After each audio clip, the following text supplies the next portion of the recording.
En este video aprenderemos a configurar el grader de los notebooks, es decir, el calificador automático de los notebooks. Lo que primero hay que aclarar es que generalmente lo que se usa dentro de los notebooks es una función predeterminada que haga las veces de la salida esperada que estamos esperando de los estudiantes.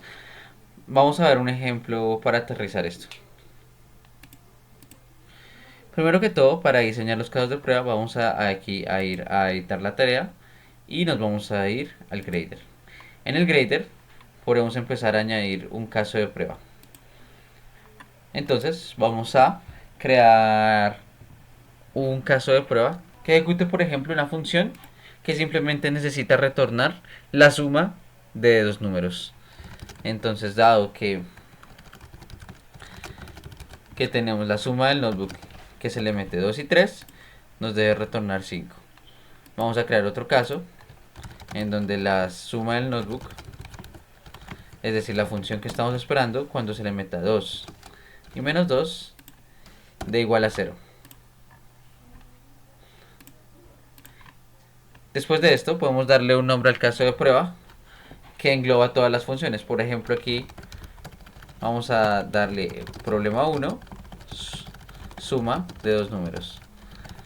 Vamos a cuadrar el peso y revisar que esté en 1. Esto significa que entre todos los casos de prueba que van a ver en el notebook, este caso tiene la misma ponderación que todos los casos.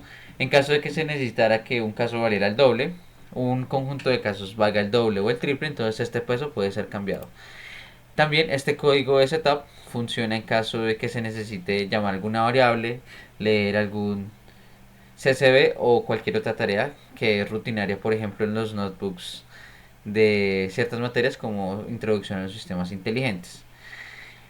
Entonces, por ejemplo, aquí lo que podría hacer es que se llame una variable que sea A y sea igual a 5. Esto va a ser un código que se va a ejecutar una vez antes de todos los casos de prueba.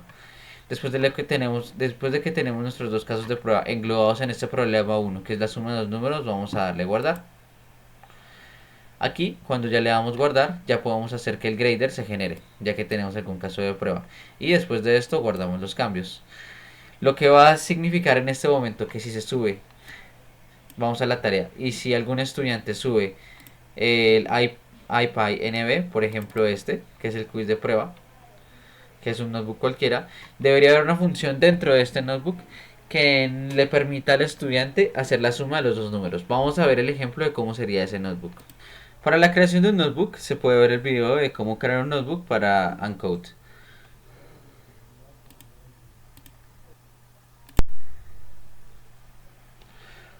Una vez entonces que esté creado el notebook y esté creado el grader, entonces podemos ir con cosas más complejas. En este ejemplo más complejo vamos a darle primero a esta tarea un peso mucho mayor, es decir, que esta vale el doble de otra. Y vamos a hacer, por ejemplo, un caso de prueba común que es hacer una comparación dentro de un rango. Por ejemplo, aquí vamos a estar usando la librería NumPy para que se calcule que después de dada la función de entropía en este arreglo, esté tan cerca como 0,0. Y en este caso, vamos a darle true. Este caso de prueba podrá parecer complejo, pero pues y ejemplifica perfectamente cómo se pueden hacer otros casos comunes, que es hacer una comparación dentro de la función y ver qué es lo que se necesita que dé. Ya podemos guardar este caso de prueba y ver que tiene una ponderación mayor. Bueno, nos faltó describirle un problema, que en este caso será calcular la entropía. Suponiendo que este es un ejemplo complejo, entonces por ejemplo podemos hacer que se haga usando la librería NumPy, que ya debería estar incluida dentro de Uncode. Por ejemplo, una semilla de 42 y 10 muestras al azar. Y así, por ejemplo, calcular lo de la entropía. Por supuesto, esto es un ejemplo mucho más complejo de ver en qué caso se podría usar un test. Y podemos decidir si ver o no el debug info. Si queremos que varios casos de prueba, algunos sean vistos y otros no sean vistos, entonces necesitamos dividir esto en varios casos de prueba. Si no, todos los que van a estar ahí se van a poder acceder.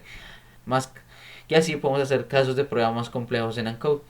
Otra cosa que se puede hacer igualmente es subir archivos y leer de los archivos. En este caso se recomienda usar fopen en vez de la librería OS, dado que Uncode trabaja mucho mejor con ella. Para cualquier duda, en la descripción de este video se va a dejar un enlace a un notebook específico en el que se usan varias librerías y se pueden ver cuáles son los casos de prueba y cómo se hicieron para una guía mayor.